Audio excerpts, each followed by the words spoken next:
Hello, this is Mark with VITRIOL Inc. at Dark United Front at www.vitriolinc.com. I'm here with Kent Stump, guitarist and vocalist of Dallas, Texas-based stoner rock band Wolfat. Kent, thank you very much for being here tonight. How are you doing, sir? I'm doing well. Thank you for having me, man. No, thank you very much, man. I mean, like I said, it really means a lot to us, you doing this. So, yeah, I really got to tell you, man, I found out about you guys not too long ago, like last year, and I got to say, man, it's a real big thrill to talk to you right now, man, you know? Cool, man. I'm glad to be here. All right, thanks, man. Well, first question I always ask everybody that comes on is, what made you decide that you wanted to pursue a career in music? Was there any particular artist, band, album, or song that influenced you to make that decision? Man, that's a really tough question.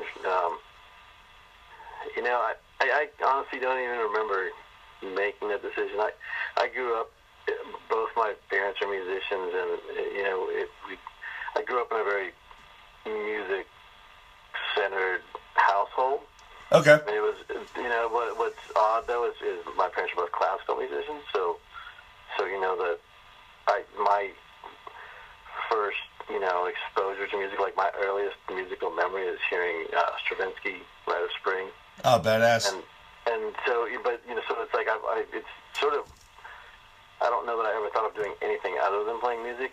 Really? I think the interesting thing to me is, when I was a kid, my plan was to be a jazz musician, and then, I sort of came to rock and roll and heavy music and heavy metal sort of in a roundabout way, and just kind of discovered a lot of that stuff as like when I went to college and was a little bit older than a lot of people were, and, kind of became exposed to a much wider world of music than I had originally been exposed to, which was, just sort of a different side of music. But so that it just was kind of a weird sort of circuitous journey to heavy music for me. But I don't even know that I could point to one single thing other than just always having music around and it's just being a huge part of my life. So.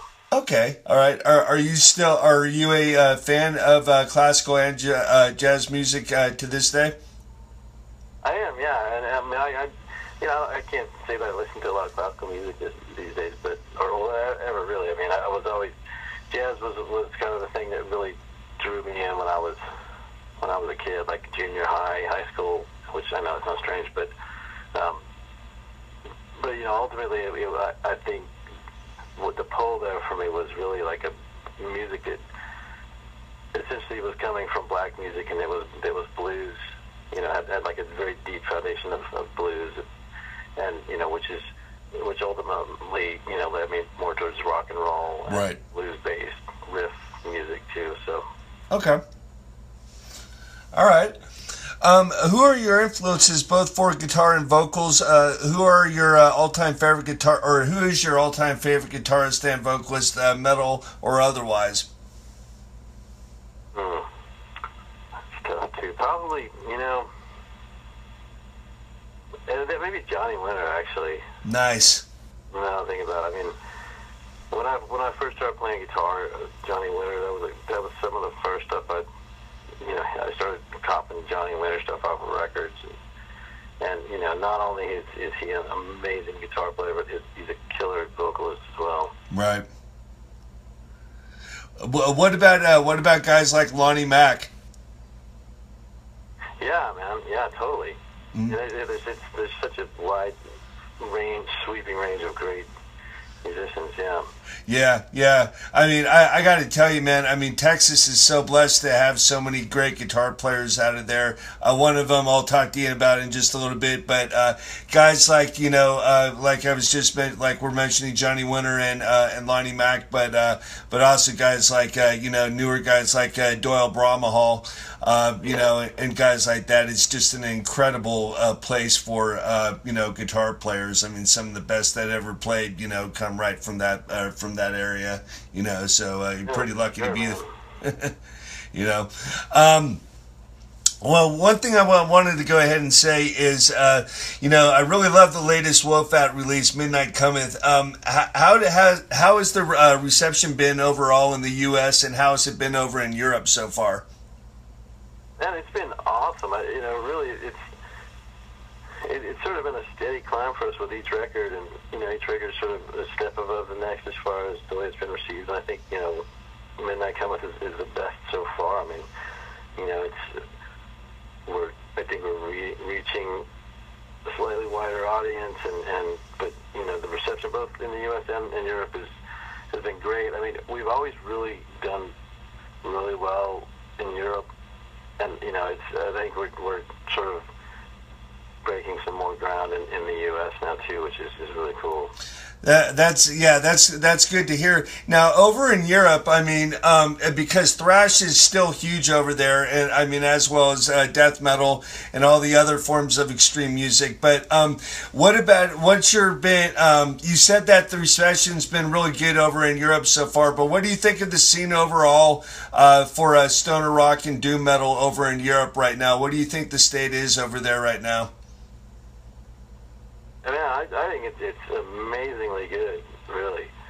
I mean, we've been to Europe 5 times, and it's been awesome every single time. And the thing that strikes me is just the amount of support that there is for not only our type of music, but just all types of heavy music. Yeah. We played at Hellfest last summer, which is pretty much just any kind of heavy metal related. Yeah.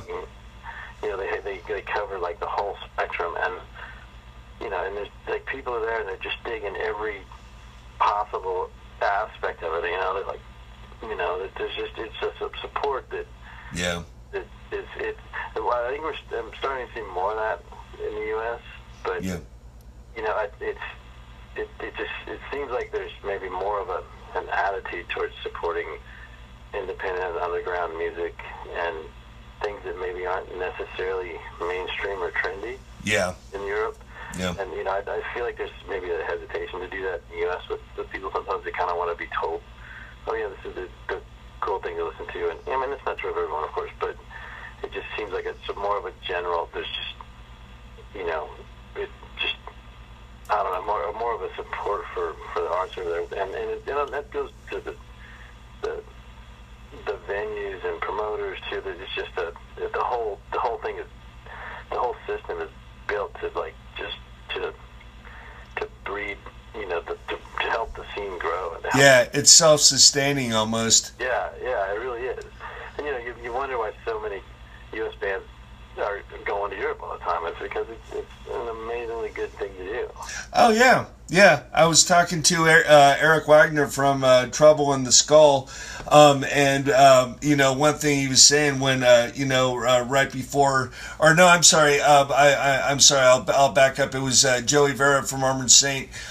He was talking about when they were in the early '90s, when they were facing some really hard decisions, and they knew metal had basically become like a dirty word basically over here in the U.S.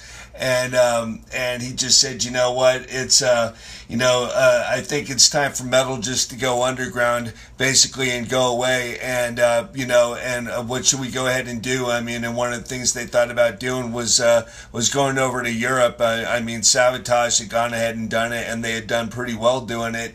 And so that's one of the things that they had deeply considered doing. They ultimately ended up not doing it, but it's something that they deeply considered doing, just because that was a way that they could go ahead and keep doing what they were doing while they kind of healed up from everything that they were going through at the time. Yeah, but really, I think metal kind of is supposed to be underground. I mean, yeah.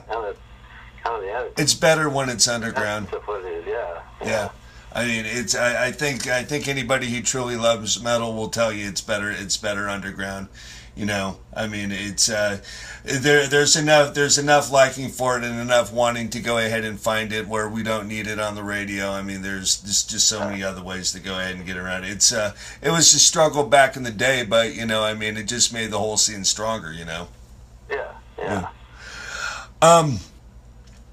What is currently in the works for Wolfat in the relative new year of 2017?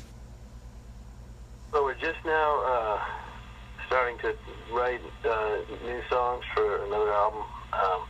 The plan is to release that early 2018. So we're just starting that process, which sometimes takes a little while to sort of, work through ideas and all that kind of stuff. But we're also, we've got a short little jaunt up to the East Coast for Maryland Doom Fest that's going to happen in June. Nice. So we're doing like a little over a week or something. Nice. Tour on the way up there, and we're doing a 420 festival in Calgary in April. Okay. It should be pretty awesome. Yeah, you guys will fit in right up there. And then, we've got some other cool, just local shows, like regional shows here in Texas that we're doing. All right. Well, I was going to go ahead and ask you, any chance you guys might be making your way westward out to the southwest? Well, there actually is talk about possibly heading that way maybe next fall. Okay. We just started talking about that actually just a couple of days ago, so that's a possibility, yeah.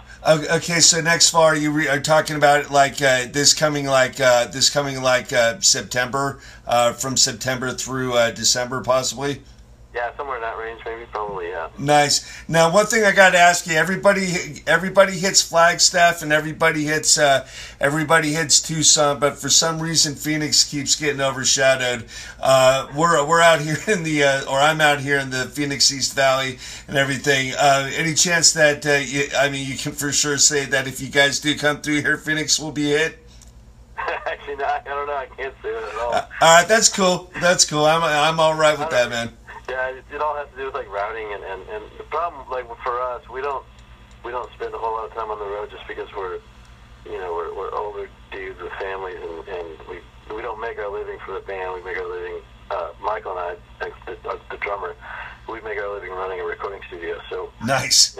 We can't really be away for too long and keep the studio going. So that kind of limits what we're able to do, which is why we haven't really done a whole lot of U.S. touring in general. But so really when we go out of town, it's pretty strategic strikes, yeah, and to hit a few key places, and yeah, we're not able to spend like 3 months on the road. So well, I'll tell you, man, Southwest and all up and down the I-5, man. I mean, you guys would be very, very well received. I'm telling you, man. Yeah, I know. We've talked about that a lot as far as doing heading out that way and then doing going up the West Coast. We just haven't been able to make it happen yet, but let's you. Yeah, absolutely, man. Absolutely. Well, your groove-oriented lead and rhythm playing makes me envision one of your fellow statesmen and all-around living guitar legend, Billy Gibbons, wanting to get caveman, if you will. Was he ever an influence on your playing ever in any capacity? Man, Billy Gibbons, yeah, maybe I should have mentioned him and Johnny Winter, but yeah, huge influence. Yeah. Man, when I really kind of started listening to rock and roll, ZZ Top was one of the first things I started that I listened to. Fuck yeah. It really drew me in. Hell yeah. Yeah, and then, man, those first, 3 albums are just, I can't say enough good about those records. Yeah, there's a reason why Jimi Hendrix mentioned him on the Tonight Show, and that's just talking about Billy Gibbons, the other two were pretty badass, but yeah, Billy Gibbons, man, and he's still kicking around right now. I mean, and he's just badass Billy Gibbons, Yeah, no doubt.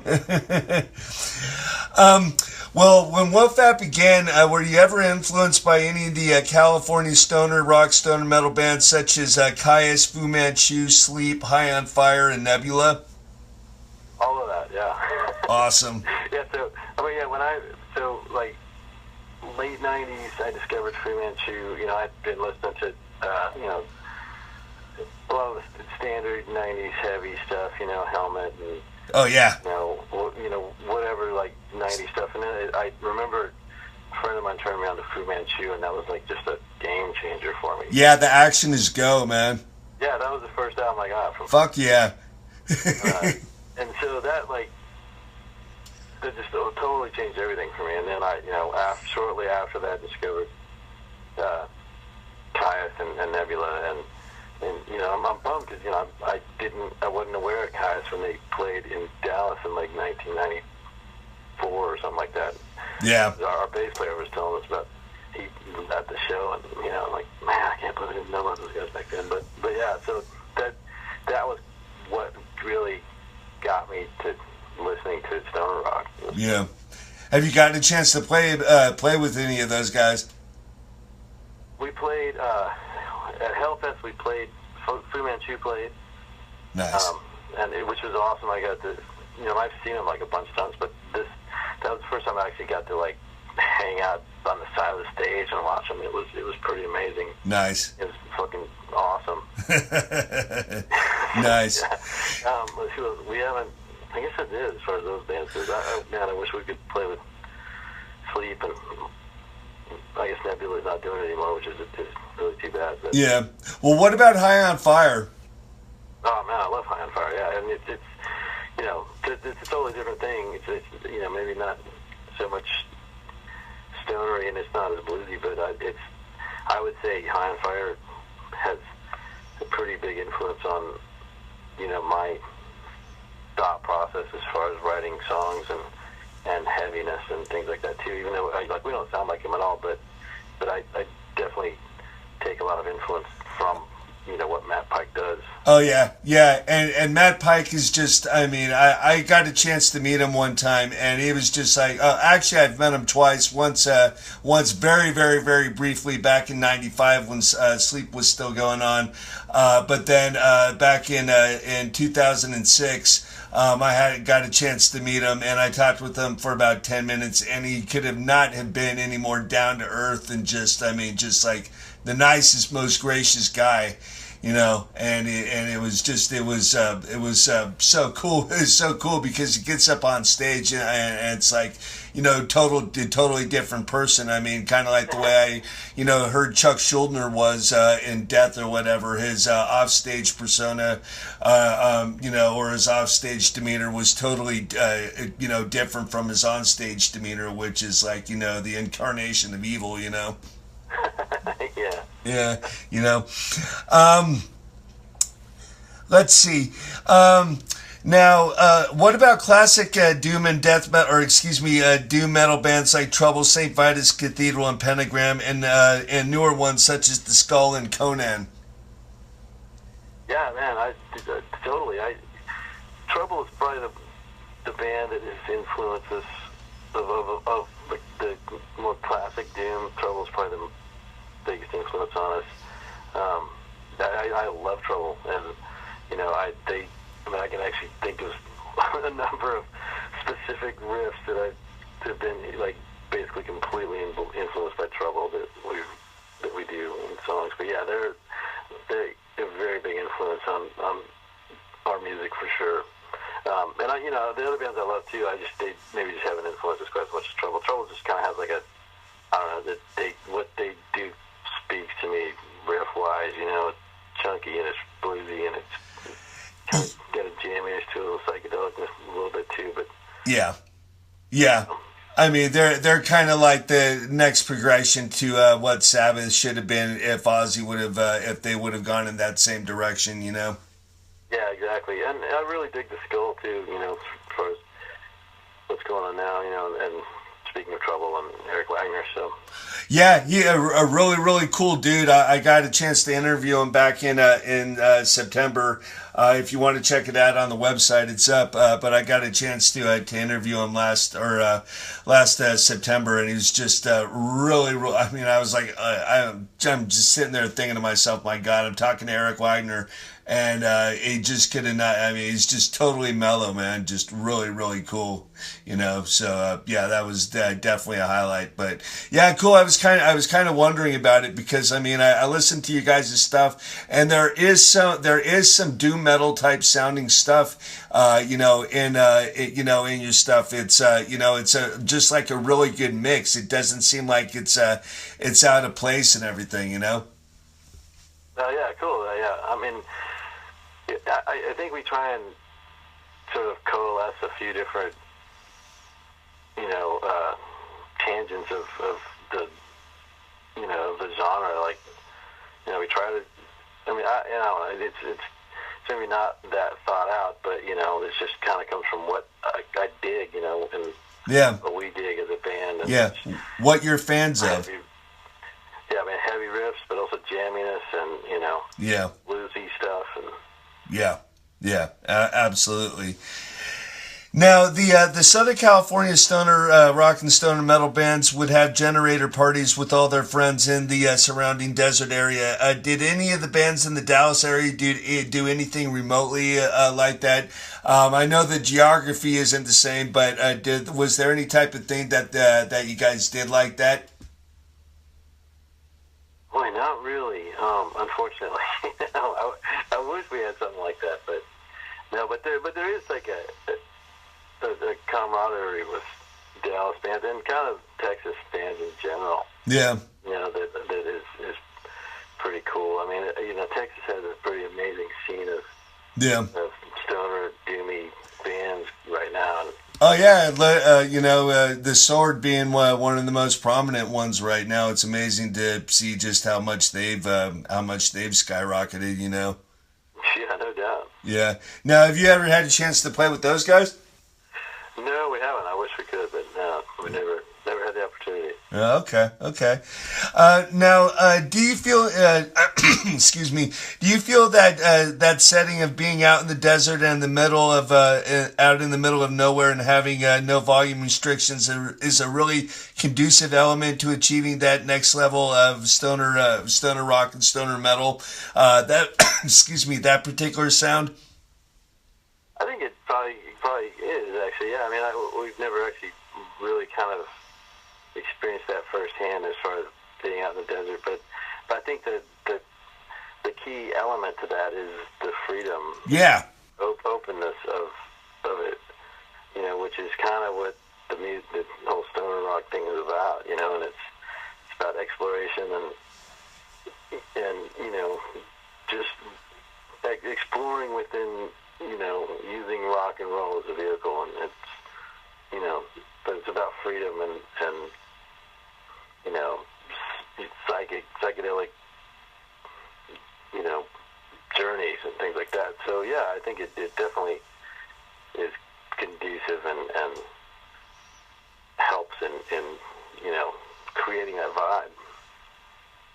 All right.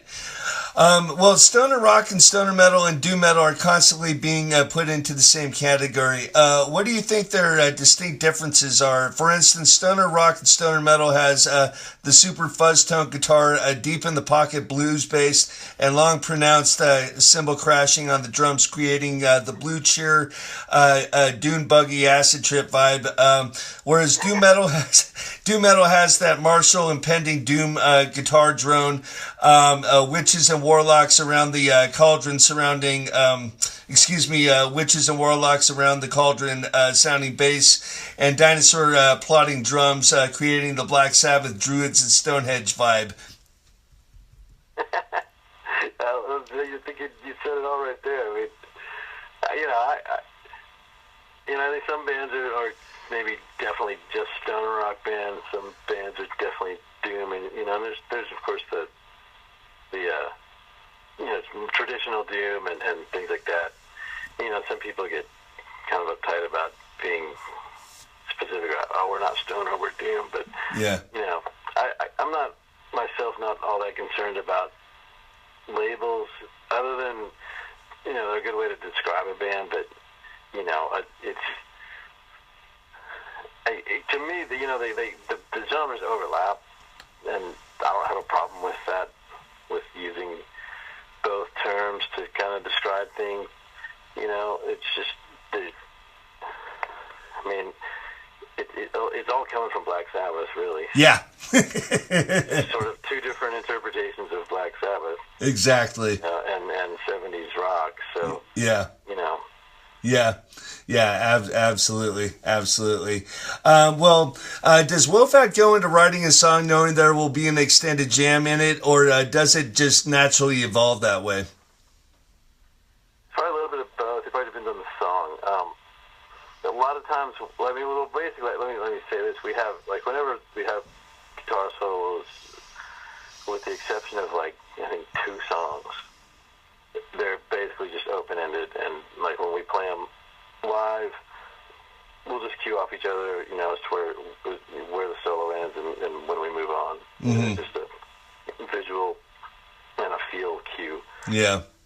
But you know, there's some songs that we definitely say, well, this part of the song is just going to be open ended, and we're just going to take it wherever it goes. You know, which like Dreamwalker is a great example of that from our album The Conjuring. Right. That whole like last section, you know, like basically what it has is, you know, as far as what was written is the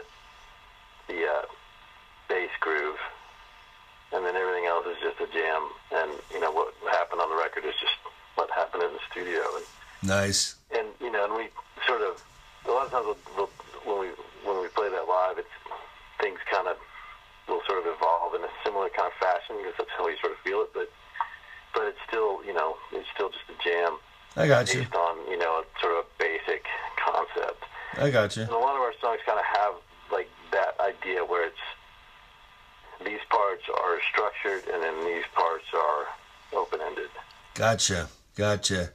Well, I love the way you incorporate slide guitar into a band with such a heavy sound. It just gives the sound an added dimension of heaviness. Have you always been a fan of doing that?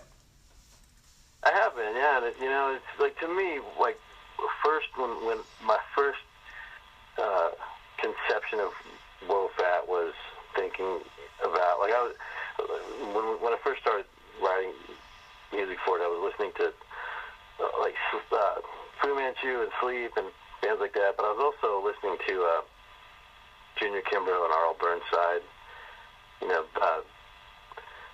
trancey blues stuff. Okay. Like those guys.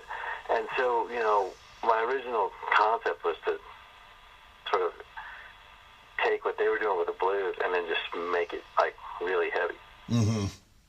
And which kind of is sort of what Black Sabbath did originally, but you know, about my idea being thinking about a little bit more trance-like and less traditional blues, but so like the whole heavy blues aspect of it has always been like a key element, and you know, it just made sense to do heavy slide guitar. You know, I mean, yeah. Why not?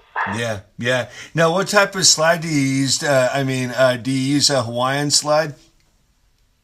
What I use a slide that my wife made for me. She used to do a lot of work with ceramics, and oh, nice.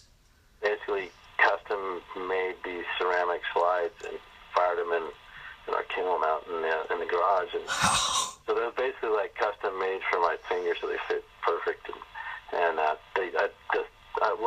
like the sound of the ceramic because it's sort of it's somewhere in between like glass and metal. Like it's got heavierness to it.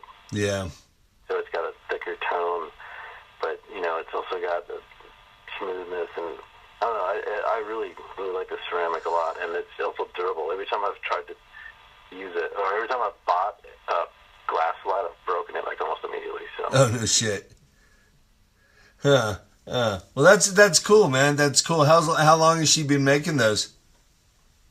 She actually hadn't made any in a long time, but she you know, worked with ceramics for a long time. So she made those for me, but it's probably been 10 years now. All right, so she understands the dynamics of the material and everything, and you know, okay. Yeah, totally. Yeah, very smart, very smart. Okay, well, you kind of touched on it earlier, but why do you think the topic of space exploration and aliens are such a common theme in stoner rock and stoner metal? I think it all comes back to freedom and exploration and searching, and you know, which to me, like music being like a huge thing for my whole life. Part of that thing about music that attracted me when I was like in 7th grade, was the searching aspect of music. The fact that you're like, it's this never-ending journey of like getting better. Always creating. Yeah, and always creating, and then what I learned as especially playing jazz was, what you like. There's these elusive moments of nirvana, these elusive moments of like perfection that you like come across when you're playing, like jamming with people, and when everything just like comes together perfect. Yeah. And so you're always chasing that and always trying to capture that moment again. Yeah. Always trying to find that perfect synthesis of groove and vibe and synergy between players and all that stuff that happen, that energy. Yeah. And so I think that, and this is to me anyways, that's what, like, all that also just is kind of referential to the whole space exploration, or like sci-fi, and like and the horror thing too. Like, it's just this idea of like the supernatural and things beyond what we can touch and what we can feel and what we can see. It's like it's larger than life, and it's beyond three-dimensional. Yeah, absolutely. Well, are you a fan of mixing and matching equipment to get a certain sound, like going the Caius route and using a bass head and a bass cabinet instead of a traditional guitar head and guitar cabinet? I've never actually tried that, but I mean, I'm down for using whatever works for you. Yeah, I'm all for like getting your own sound and finding things that work for you, and not necessarily just doing this cookie cutter kind of thing. Yeah, absolutely. Well, what is your current guitar, amp, and effects rig rundown right now? Let's see. I have there's 2 guitars that I use. One's a Firebird, one's a Devil Cut Les Paul. The Les Paul has P90, so both guitars have pickups designed by Prestige Pickups, which are awesome pickups. Small little company run by this guy Jose, who hand winds everything, and he's just a super pickup nerd. Like, he knows the whole. He's just like so into it, and he'll wind things to just the tone that you're looking for. So I've got those pickups in both guitars. Like the Firebird has actually humbuckers, and the Les Paul has P90s that he made for me. Okay. And so then amp wise, I live I use 2 lower wattage amps. I use a Jet City JCA 22 20-watt amp. Okay.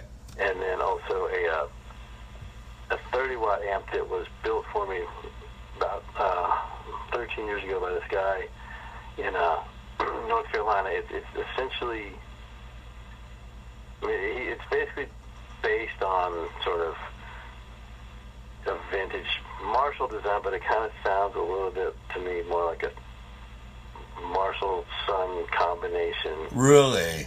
But I haven't really heard anything that sounds like it, but it's an awesome amp, and being both lower wattage amps, I just dime them, crank them, and so a big part of the sound I'm going for is the power amp overdrive that's happening in addition to the preamp overdrive. Nice. Well, what about effects? Let's see, I don't use a lot of this. I mean, the distortions all come from the amps. Let's see, I've got a mini Fugger analog delay, Electro Harmonics analog delay. Now, is that what you're using on of Smoke and Fog? Yes, yeah. Nice. Yeah, that's the Moog Fugger, mini Fugger, I guess it is, analog delay, yeah. I got to tell you, man, major props on that song, man. Major props. Thank you, man. Yeah, I mean, I haven't heard a good stoner rock jam like that since Apothecary's Waits and on the Blues for the Red Sun album by Caius. Seriously, man. I mean, that song seriously takes it to the next level, man. As far as that all goes, Sweet. All right. Next thing I wanted to go ahead and ask you, and you just kind of touched on it, but I wanted to go ahead and have you delve a little deeper into it. Those pickups you were talking about, would those happen to be the the Kent Stump Signature Magnetic Mojo Custom PJ90s? Or P90s. Yeah, the P90s, exactly. That's exactly what they are, man. Nice. Yeah, and so when I did first start talking to Jose about pickups, because I've always been a fan of P90s, but I told him, I love P90s, but I wish they had, a little bit more, like, lower mid fatness to them, and I wish they had a little bit more gain. Uh-huh. And so he basically made that pickup for me. And so and when I put them in, it just blew me away. It's just, they just feel more dynamic, and it's just like this fatness that wasn't there before. And also there's like a little bit more gain than you get from the P90. So yeah, I can't say enough about them. They're awesome. Nice. Now, are they quarter-inch magnets by chance? I'm not sure actually. I have to ask Jose about that. Yeah, man. So that's what you're actually using then on Midnight Comet. Then is those custom-made pickups, right? Right. Yeah. Ah, dude, nice. Okay. You, excuse me. I think you kind of probably touched on it already, in a way. But are you a traditional mic up the amps and just play and do your thing, or do you get into any of the Pro Tools recording and editing type applications when you record? For the most part, we're pretty much mic up the amp and play. Especially like the first. Let me think about this. Like the first 3 records we recorded on 2-inch tape. Which is obviously not Pro Tools, analog. We're very, analog minded. I mean, like we mix analog through a vintage analog console. Mm-hmm. We do use Pro Tools occasionally. Like sometimes when we've had extended jam sections, they'll go on a little bit too long, and we'll edit them down a little bit just so that they'll fit on the record. Yeah. Or just sometimes if we meander a little bit too long, we'll edit them down just shorter. Yeah. But for the most part, to me, there's a better vibe of everyone playing together. And when we record, we all play together. Mm-hmm. And ideally, we try to I'll try and keep as much of the guitar stuff as we can. We'll laying down the basic tracks. Like on Midnight Comet, I can't remember exactly, but I think most of the guitar solos were live when we laid down the basic tracks. There were a couple that I redid later, but there's just a vibe that is created when we're playing together. And yeah, I've never been a fan of separating the components. Lay down your tracks. Okay, bass player, lay down your tracks. Yeah. So it just like takes the cohesiveness. Yeah, and it just takes away the vibe. So yeah, we try to keep it as live as possible. I mean, of course, there's always going to be additional guitar overdubs done and things like that. Yeah. And we'll punch in things here and there to fix them, but yeah, because we're not perfect by any stretch of the imagination. Yeah. Well, I would imagine also playing, recording live. I mean, you're also, because you're going off of cues so much, off of each other, that just, naturally makes sense to go ahead and do it live as well, record live, Yeah, exactly, and it's really, and a lot of times we have no choice but to do it that way because we don't predetermine how long certain things are, so. Right. And which is also why, I hopefully we'll do a good job with the guitar solo or something, live, because that's what, that's the way we felt it when it happened, so. Hey, bro, man. I mean, I've watched a few of those live clips, man, and you're pulling it off well, man. Yeah, well, I'm just telling you, man. I mean, you can tell when somebody's on and when somebody's, just, hasn't been, putting anything into it, and they're getting up there trying to bullshit their way through, and that's not what you're seeing with you, Yeah. Yeah. Hey, so are there any bands or artists, metal or otherwise, that you would like to do a plug for right now? Wow. Any genre, metal, punk, classical, jazz, rock, dance, salsa, whatever. Yeah, man. That's a tough call. I mean, I kind of just what I think about is things I've been listening to, I guess. But I've been listening to a lot of Mahavishnu Orchestra lately, which they're no longer around. So Right. Plug, but yeah, I do want to actually make a plug for this band I recently recorded. Friends of ours are called Gypsy Sun Revival. They're just kind of straight up psychedelic rock. Nice. Trippy psychedelic, heavy psych kind of stuff. Great band, great dudes. They're a lot of fun to work with. Nice.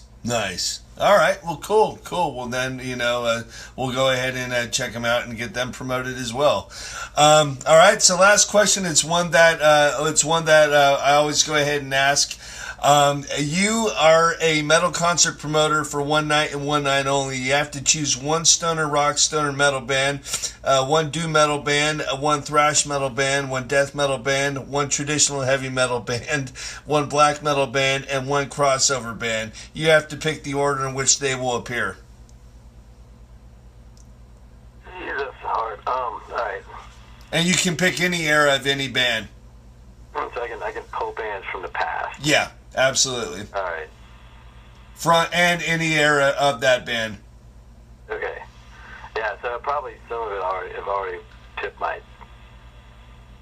hand to, but I mean, it's probably as far as a stoner rock band, I would take Sleep, Holy Mountain era Sleep. Okay. They would probably be the headliner, actually. Okay. Then I would probably take Trouble, from the self-titled album. Okay. Period. Okay. 91 or whatever that was. Right, for doom metal. Yeah. Okay. Oh boy, I just had a second thought there. Yeah, just to change it up, I'm going to take Trouble off there. Okay. I've already talked about Trouble. Right. I'm going to put Penance on there.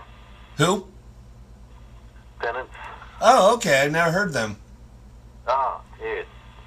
Yeah, No. so like 94-ish era Penance.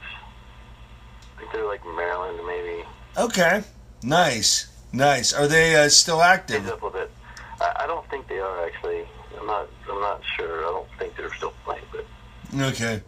Really quickly, you ever familiar with a band called Abdullah out of the Cleveland, Ohio area?